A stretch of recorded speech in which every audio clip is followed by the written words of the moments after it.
right, good morning, everyone. My name is Gina Ford. I am the Communications Director for Prince George's County Executive Angela Alsobrooks. We are here this morning because, of course, yesterday evening we were notified of our first confirmed COVID-19 case in Prince George's County. I will tell you that here in the last several minutes there have been new developments. So I will bring up County Executive Angela Alsobrooks, followed by Prince George's County Health Officer Dr. Ernest Carter, followed by Office of Emergency Management Director Ronnie Gill, and finally Mr. Barry Stanton, who's representing Prince George's County Public Schools. Thank you. Good morning. We thank you so much for coming out to join us this morning as we share some updates with our community regarding the novel coronavirus known as COVID-19. First, I want to thank everyone throughout our county government who has been working really diligently to prepare us for the eventuality that we would have our first case. We always knew that it was not a matter of whether we would have our first case, but instead when. And so it is here, and I want to thank them for working diligently over the last month to prepare us for today. I'd also like to thank all of our residents for their patience and understanding as we have gathered the information to present to them this morning. We wanted to make sure that whatever information we shared was the most accurate and up-to-date information that we had, and I want to thank each of them as well for doing their part today and moving forward to prevent this respiratory illness from continuing to spread across our community. I am really honored this morning to be joined by a number of our county agency directors. I want to thank them for being here. I also would like to thank and acknowledge my county council colleagues who are here and who have been fantastic partners to us. In particular, I'd like to thank Chair Todd Turner, who is standing with us today, and to acknowledge those who are joining me here up front, including Major Riddick, who is our Chief Administrative Officer, Dr. Ernest Carter, who is our Chief Health Officer for our Health Department and who you will hear from this morning, Ronnie Gill, Director of our Office of Emergency Management, Barry Stanton, our Chief Operating Officer for our public school system, who is standing in on behalf of Dr. Monica Golson, who was not able to be here this morning, but we have been in regular conversation and contact with her and will continue to do so. Last night, the Maryland Department of Health State Laboratory confirmed that a Prince George's County resident in her 50s has tested positive for the novel coronavirus, COVID-19. This individual contracted the virus during a trip to Boston during the dates of February 25th through 27th. We were just alerted to this positive case at about 6 o'clock last night, so you will understand that we are therefore still conducting a significant investigation to determine further exposure within the county. You also heard a moment ago from our communications director that we were alerted probably 10 minutes ago that there are 2 additional positive cases in Prince George's County. This is a couple who traveled internationally and came back from a cruise, but they tested positive as well, and we just received that information about 10 minutes ago. What we know right now regarding the first individual is that she is at home. She is in good condition after receiving medical treatment. She was never in contact with any school children, does not have children in our school system. She likewise did not attend church here in Prince George's County, and her family members that live with her are also self-quarantined in the home and are in good condition. I know preliminarily, although we, again, have not had an opportunity to conduct the investigation on the couple that we just learned about, but I do have information that they are likewise at home as we speak, that they are self-quarantined, and that they are in good condition. We also know that our residents are deeply concerned about this virus and about an recent exposure at National Harbor between the dates of February 27th to March 1st at the Gaylord, where an individual tested positive for COVID-19 after returning to their home state of New Jersey following the Conservative Political Action Conference. You should know that that investigation is being led by the state of New Jersey in conjunction with the state of Maryland, and we will continue to share information as we have it. Anyone who attended or worked this conference may be at risk of exposure, according to the Maryland Department of Health. I want you to know that our Chief Health Officer, as well as our Health Department, did make a site visit yesterday to meet with employees, to share information and resources, ensuring that any county resident who may have been attending or working this conference are taking the necessary precautions. What we want to do today is to assure Prince George's that we are monitoring the rapidly evolving situation surrounding COVID-19. We are going to continue to do so in a way that is open and transparent, and we want to share and will continue to share the latest updates with our community on what your county government has been doing in conjunction with our partners on the council and other electeds to prepare for this COVID-19 virus. The Prince George's County government has coordinated efforts among all agencies to address COVID-19.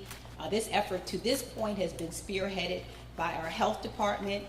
Our county health department is also in constant and regular contact with our state and federal public health partners and receiving the latest updates so we can continue to take the appropriate steps necessary to keep Prince Georgians safe and healthy. On March 4th, prior to any confirmed positive cases in the state of Maryland, we decided to activate both our Emergency Operations Center, our Joint Information Center at an enhanced level. We have had staff working around the clock to monitor updates on this situation. We have maintained the same level of activation since the first confirmed cases in the state of Maryland were announced last week, and since the most recent announcement that there may have been exposure risk at the recent CPAC event at National Harbor. In response to the first positive case in Prince George's County, today I am raising the level of our Emergency Operations Center and Joint Information Center from enhanced to a partial activation. What this does is to release additional resources, brings to bear a number of additional county employees who will be working around the clock to further collaborate and ensure that all necessary steps are being taken to prevent the spread of germs and this respiratory illness like the COVID. Our Office of Central Services is working with the Office of Emergency Management to quickly obtain essential items ranging from sanitizing supplies and cleaners to protective clothing and equipment. Additionally, OCS intends to make full use of its 100,000 square foot warehouse for stocking, inventory, and fast delivery of essential items and supplies. Our Office of Central Services is also instructing the county's custodial staff to incorporate cleaners that are EPA-registered antimicrobial products for use against COVID-19 into our existing daily routine cleaning of all of our county government buildings, and we will continue to do this.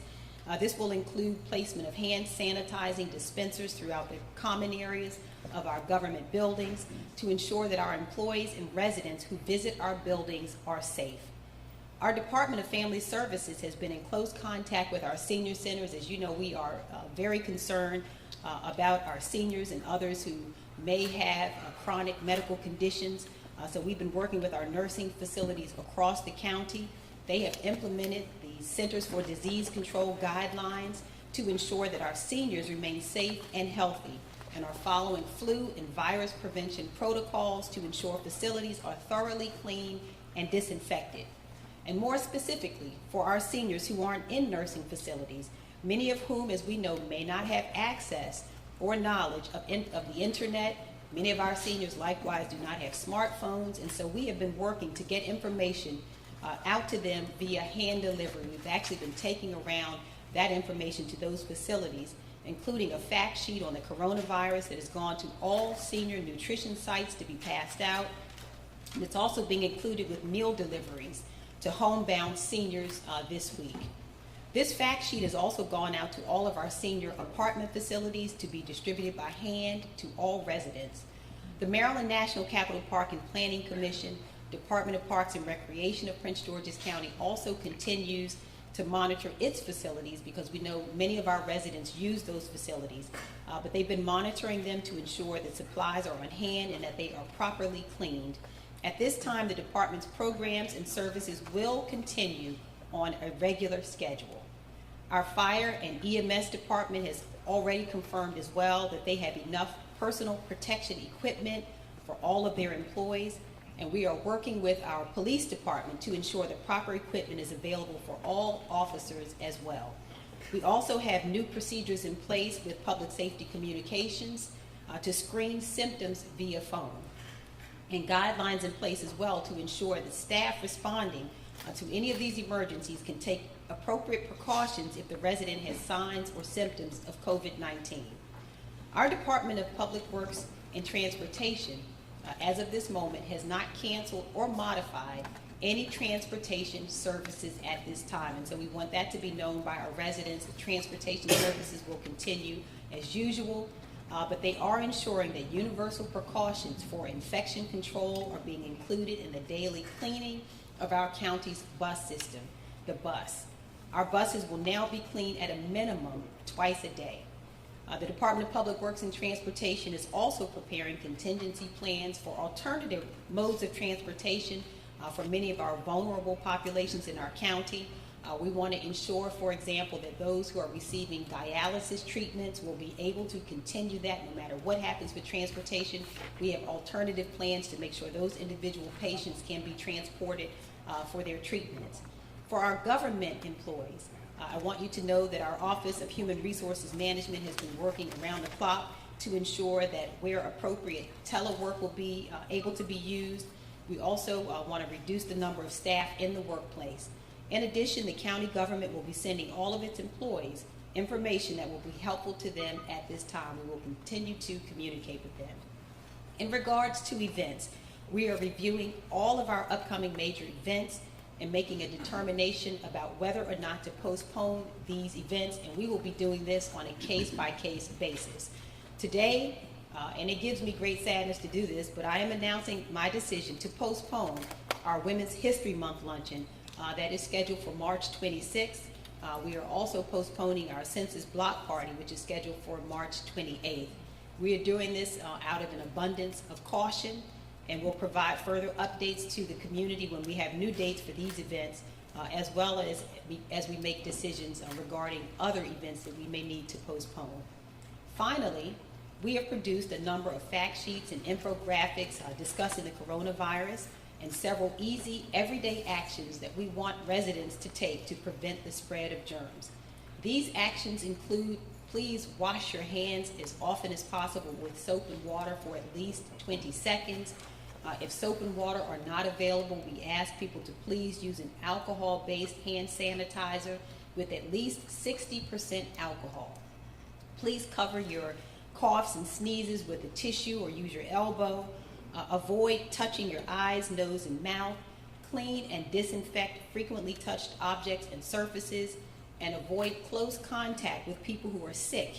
And if you are sick, please stay home, except to get medical care. These fact sheets with information have been distributed to all of our county agencies who are consistently posting those materials on social media. We are also, because again, there are many of our residents who do not have access to social media, we are bringing those flyers to community events and also sharing them with community partners like our senior centers and our libraries. According to the Center on Disease Control, some residents are more at risk of potentially contracting COVID-19, such as our seniors and those who have chronic medical conditions like heart, lung, and kidney disease. We advise those individuals to please take precautions, including staying at home as much as possible and away from high traffic areas when in public.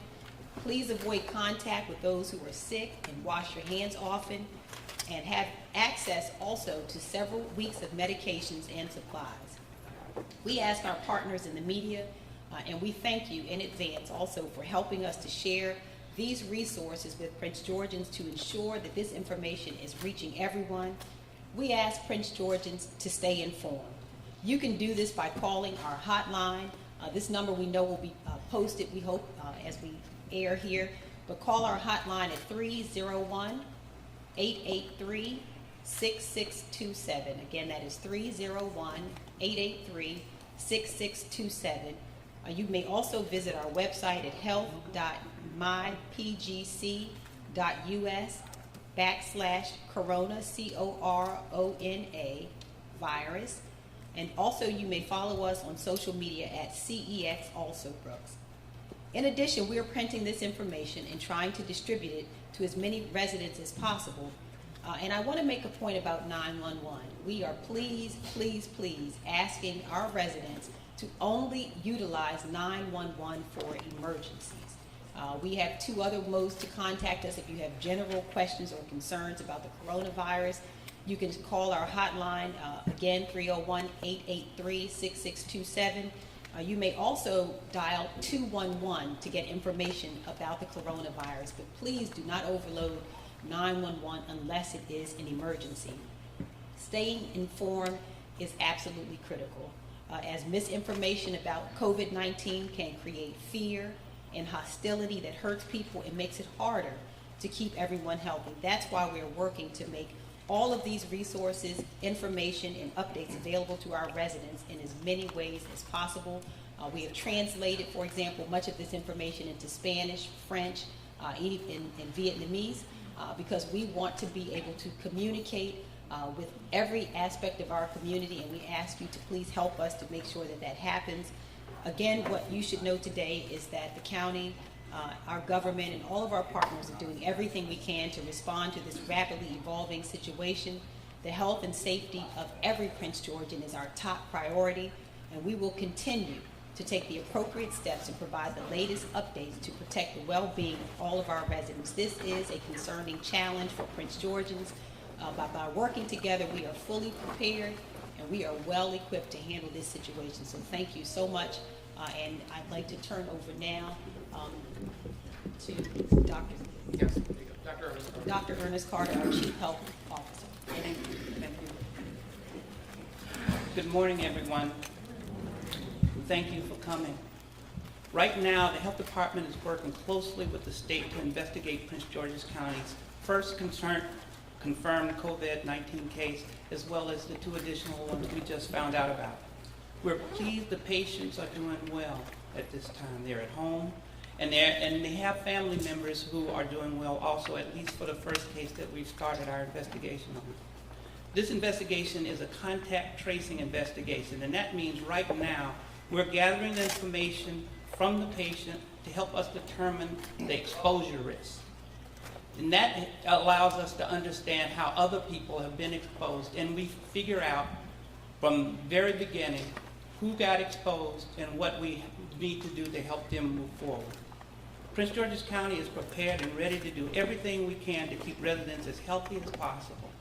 Myself and my staff are receiving updates and guidance from the state and the CDC, and we're also communicating to other counties. We're closely monitoring and sharing information about preparations, prevention, response updates, and additional cases. At this time, this remains an evolving situation. Guidance from science and public health experts will continue to change, and that's important for you all to understand, and we will adjust as that change, as we become more aware of the change. As that happens, we will be here to update you on the facts and the best advice to keep you healthy. Coronavirus spreads person to person, primarily through coughing and sneezing. Patients have reported that it takes anywhere from 2 to 14 days to start feeling symptoms after exposure. As has been previously said, these symptoms are fever, which is higher than 100.4, a cough, and difficulty breathing.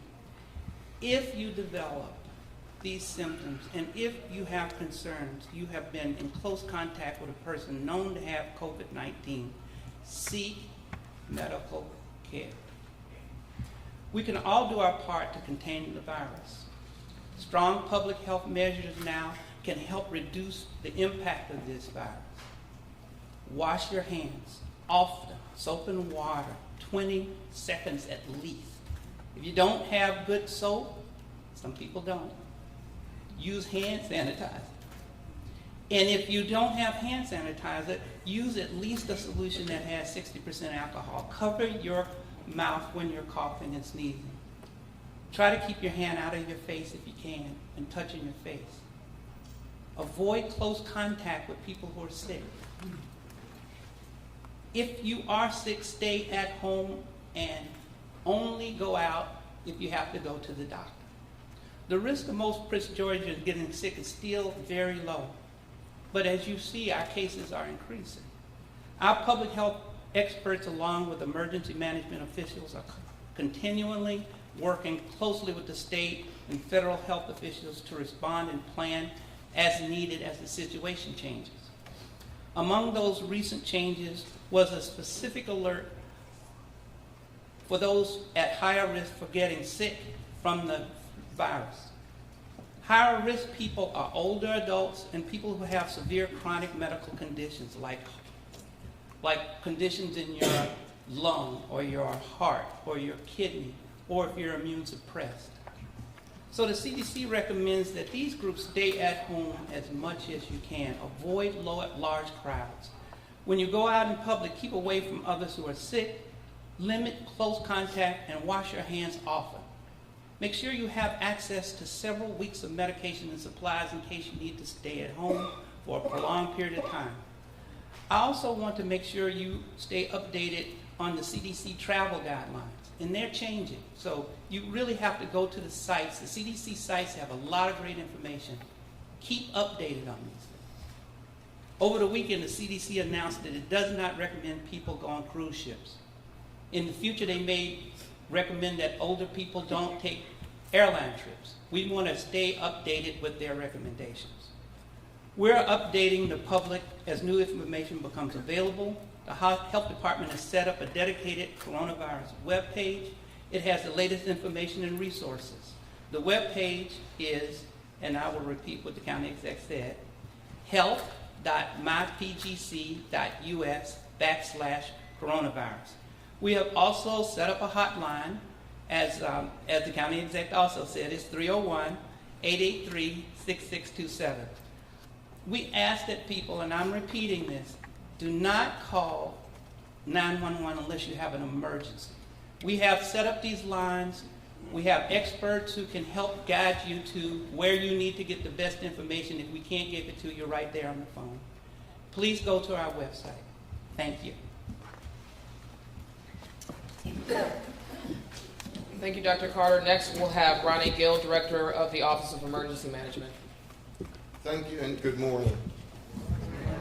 At 10 a.m. this morning, the Emergency Operations Center's posture changed from an enhanced level to a partial activation. At this level, the EOC now serves as the centralized location where public safety, health, social services, and other county agencies, along with our nonprofits, volunteer organizations, educational and faith-based partners, will work together to monitor and coordinate COVID-19 planning, support, response, and recovery efforts. In addition, we will be providing guidance and assistance to all of our municipal partners, our businesses, our residents, and visitors, including seniors and all of our vulnerable populations. We will continue to maintain the functions, roles, and responsibilities that we had at the enhanced level, but we will increase our coordination, planning, and response efforts with the staffing from selected agencies. Some of these agencies are the Fire Department, Department of Family Services, Department of Social Services, our Office of Community Relations, our Information and Technology Office.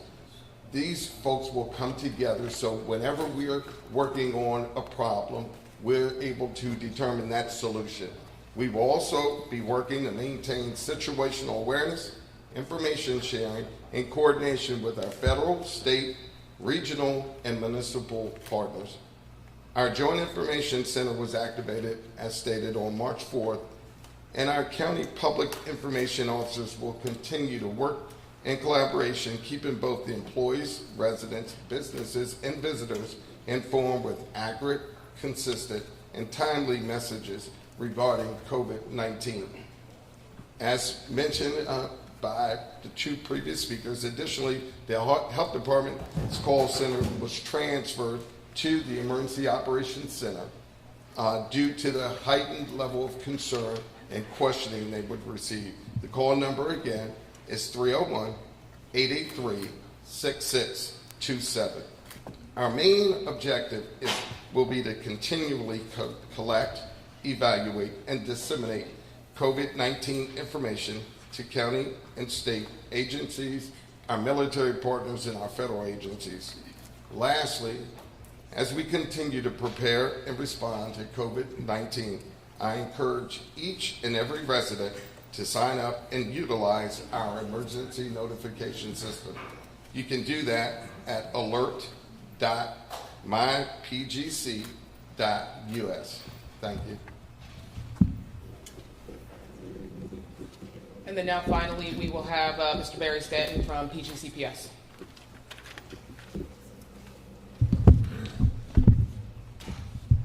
Good morning. Like everyone gathered here, there is concern and some anxiety in the Prince George's County Public Schools community over the unknown. I am here today to shed some light about what we do know and what we can say about our coronavirus preparation. We have stood up our own incident command team and have daily briefings with Dr. Golson and the executive team to ensure coordination and resource deployment. We have three primary areas of focus: keeping schools and offices setting safe, preventing the spread of respiratory viruses, and sharing information as broadly as possible.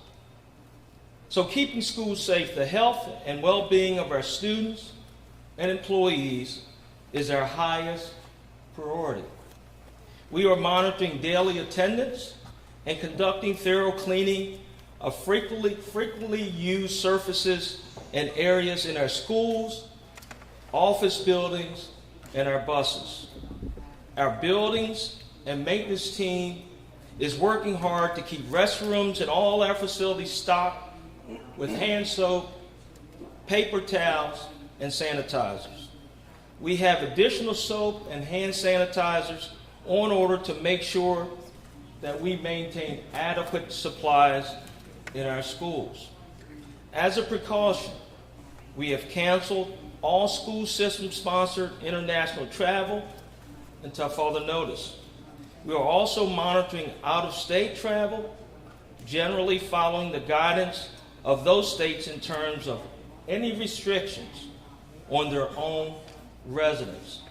We continue to encourage students, families, and employees to take everyday preventive steps to help slow the spread of respiratory illness like colds, flus, and the virus.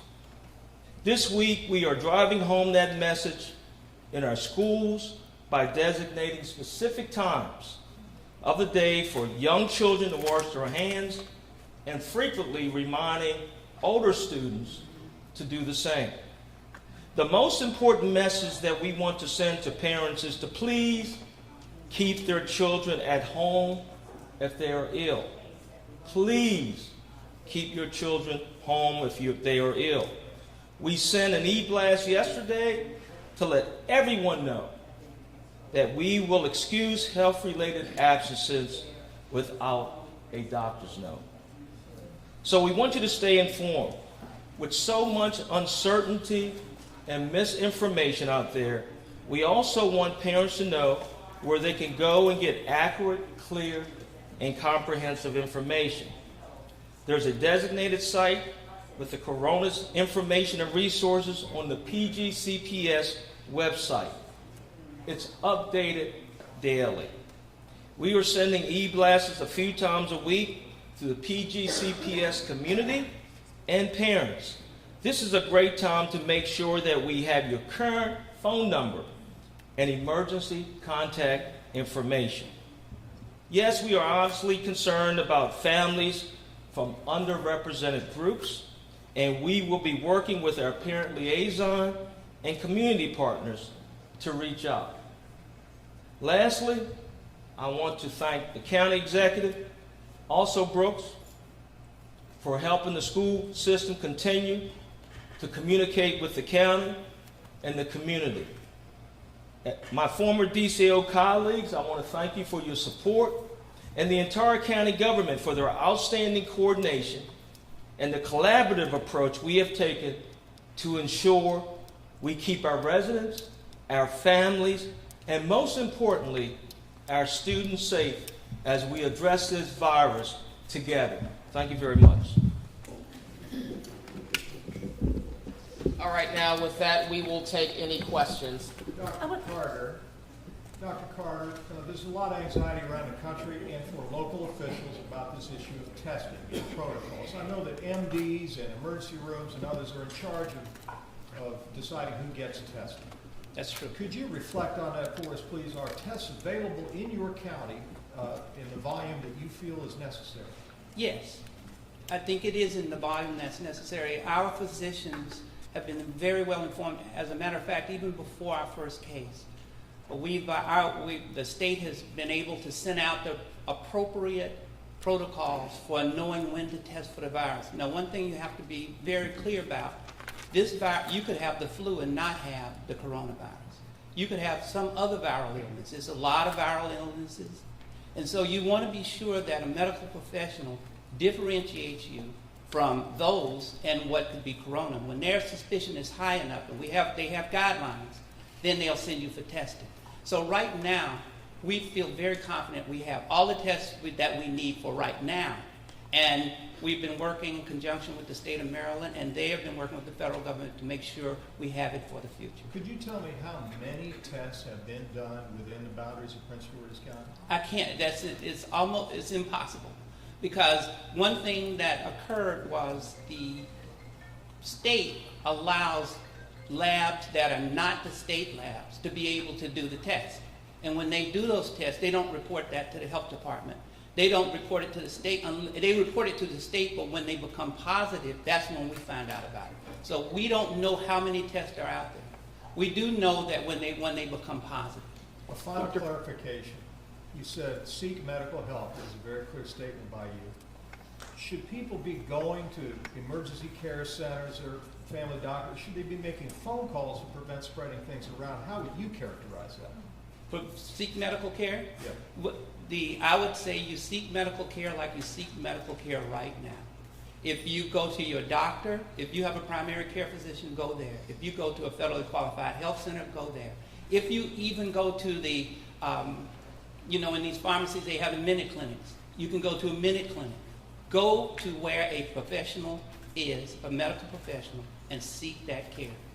Can you talk Dr. about Carter, schools go and back to the talking first about how case many of the about- schools are actually, what are the schools doing if they have to close? Is there a plan behind that? If Mr. Stanton can answer. Yes, I can tell you right now, if we have to consider closing school, obviously we're going to work with our health department and our federal partners and the CDC to make sure we understand all the guidelines to do that. If we have a particular outbreak or a student, obviously we want that student and family to quarantine. But right now we're going to work with the health department, our federal partners, and make that decision as quickly as possible. But is there a specific plan? I know Montgomery County has said they're ready to teach remotely if need be. Is there a plan like that in the works? We're looking at remote, as far as remote type of teaching for our students. We're in the process of working with our IT department now to look at that. So we're looking at all those particular options right The now. University of Maryland is planning for the possibility of students not returning from spring break. How much of an impact would what the University of Maryland does have on the Prince George's County public school system? I'm not prepared to answer that question on what the University of Maryland does, but obviously if we have students that are going to, for example, the community college, we're going to deal with that particular process and deal with the attendance of that process. So right now, until we hear what the details of what the University of Maryland is doing, we're going to take things on a case-by-case basis. County Executive Alsobrooks, on this given, has the state given an estimate in terms of for older adults not to go to large gatherings or events such as Women's History Month going on right now? Programs going on here in the county. What would constitute? Okay, I'll let Dr. Carter talk a bit about that, but I can tell you that what went into making the decision regarding the Women's History Month luncheon is that is an event that generally does attract a large senior population, and really just out of an abundance of caution. It also attracts, so it's a larger and older, generally an older group of people who come there. We have probably 1,300, 1,500 people who usually attend the Women's History Month luncheon, and so out of an abundance of caution, and out of concern for what we were seeing, we decided to postpone that event. But in terms of what the State Health Department and the Centers for Disease Control, I'll let Dr. Carter talk a little bit more about that.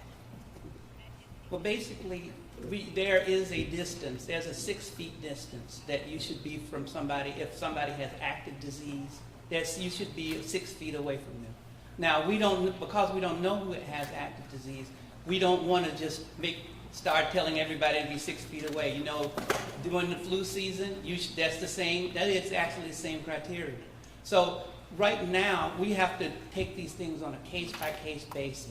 And we're going to err on the side of caution.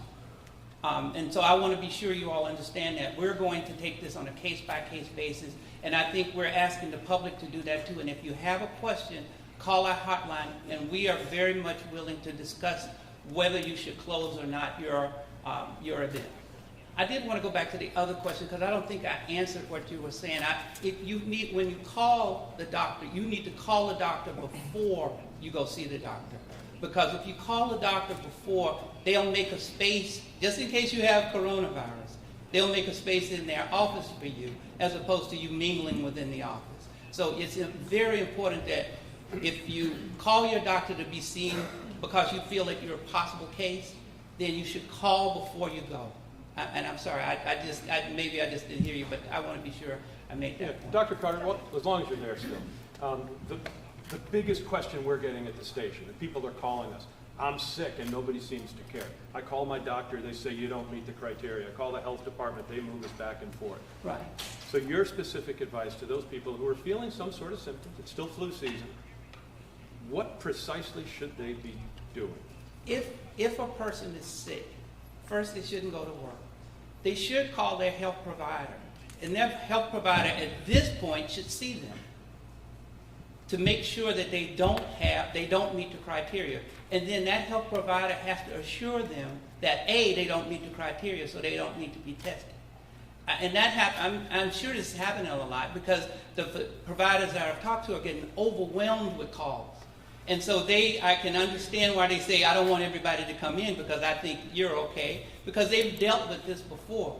However, if a person has a certain anxiety around the fact that they might have it, that doctor should see that patient.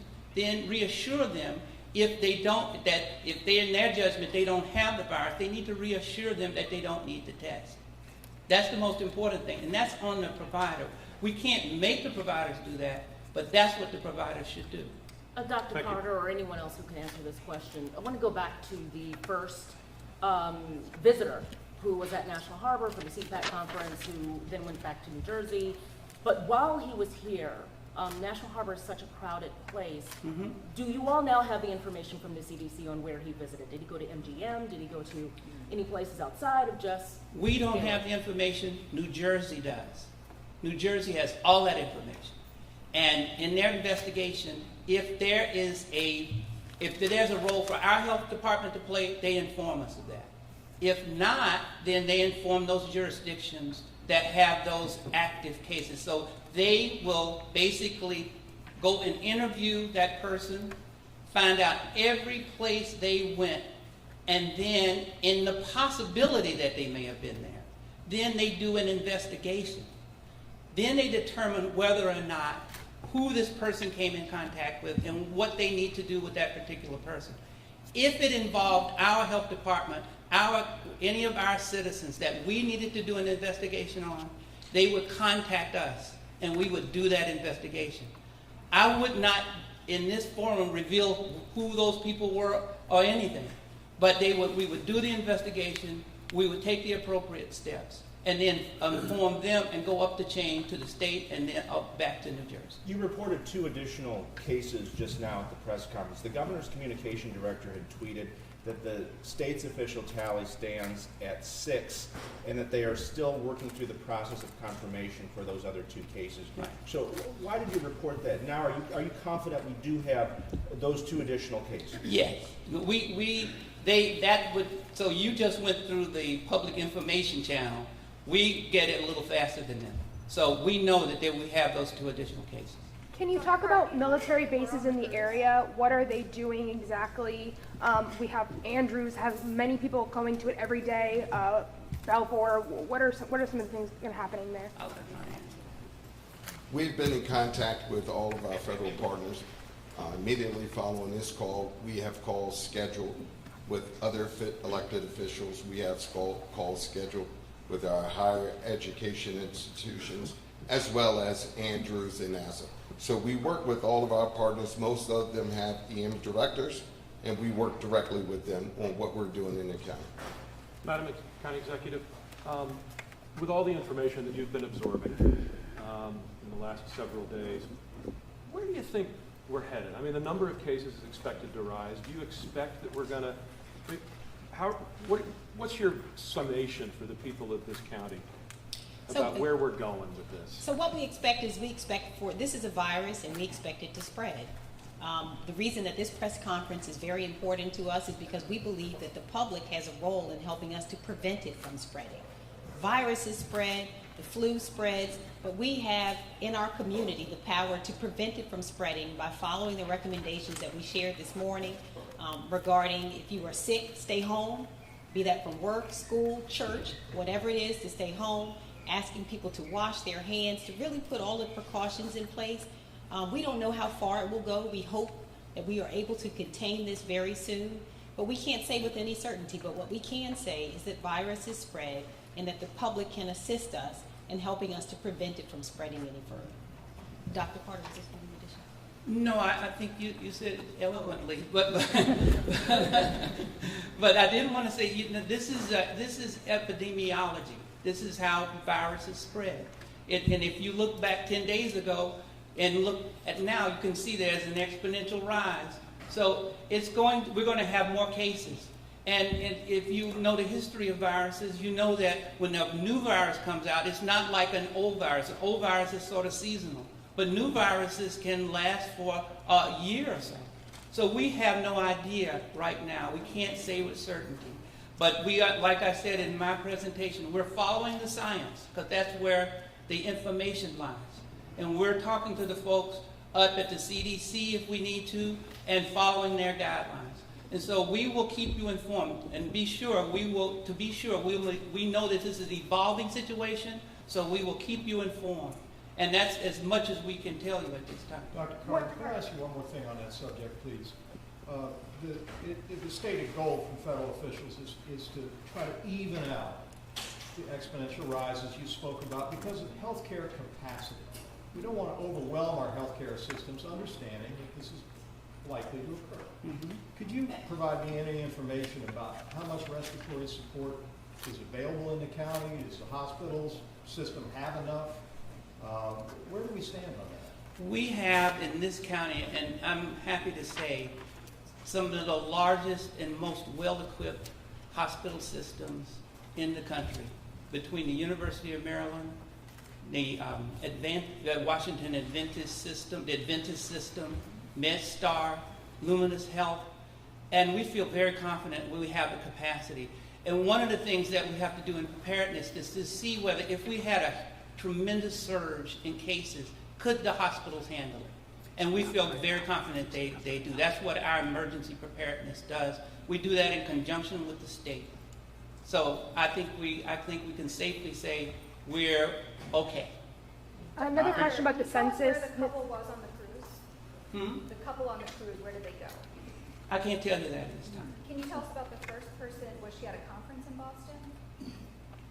I can't really reveal that information at this time. Can you As the information becomes more available, I will be able to do it. Can you say anything about where and when each were tested? When and where she was tested? Each of them, the couple The couple? and the woman, both of them, all three. The couple was tested here. Here. Was tested here Which hospital? in the county. A county hospital. No, not necessarily hospital. They were tested here. Did those three fly in or drive in to the state? Would they come through BWI, airport? Well, the couple the now couple came on a cruise ship. Right, but then the woman flying or driving from Boston, which one was it? Do you know? I don't know. Okay. I don't know right now. I'm sure there's information, but I don't know. Doctor, you mentioned the people that stay home if they feel sick, but some people can't afford to do that. What do you say to them? Oh, can't afford to stay home? Correct. Well, what we ask them to do is to be sure they're informed, call the health department. Because if they can't afford to, we're going to have to work with them. We can't allow them to go to work if we think it's going to ultimately spread the virus. So we have information. Okay, I'm sorry. So we have been working diligently with Sean Stokes, who is here from the Office of Human Resource Management. And Sean, if you can come up for a moment, we've actually been preparing for this. We know that this creates a hardship for many of our residents, and so we are working to revise all of our policies around sick leave. We're asking, again, people to work from home where necessary. But Sean, if you want to come up for a moment and discuss some of how we prepared, but we absolutely understand that this does cause a hardship for many of our residents. Good morning or good afternoon, I'm not sure. Good morning still. Almost. So we have activated a relaxed telework policy so that we're able to allow those employees who normally would come to work every day to work from home. So we are actually in the process of sending out something to the entire workforce as well as our agency directors, just basically advising them to take an inventory of those employees who are in what I would say more of a confined space to minimize risk. And if we have the ability to allow folks to work from home, again paid, we will do that. Ms. Alsobrooks, you mentioned canceling a census event, and that's huge for this county. I know this county has talked a lot. I see Todd Turner nodding his head back there. This county has been worried about getting a fair count on the census. Can you talk about how this virus might impact the count on the census? Well, we certainly hope that nobody will be discouraged from participating in the census. You're right. We have so much at stake. This county lost $363 million in the last census count because we were considered hard to count. We were the most undercounted jurisdiction in the state of Maryland. That census can be completed online. It does not require you to be in the presence of any person.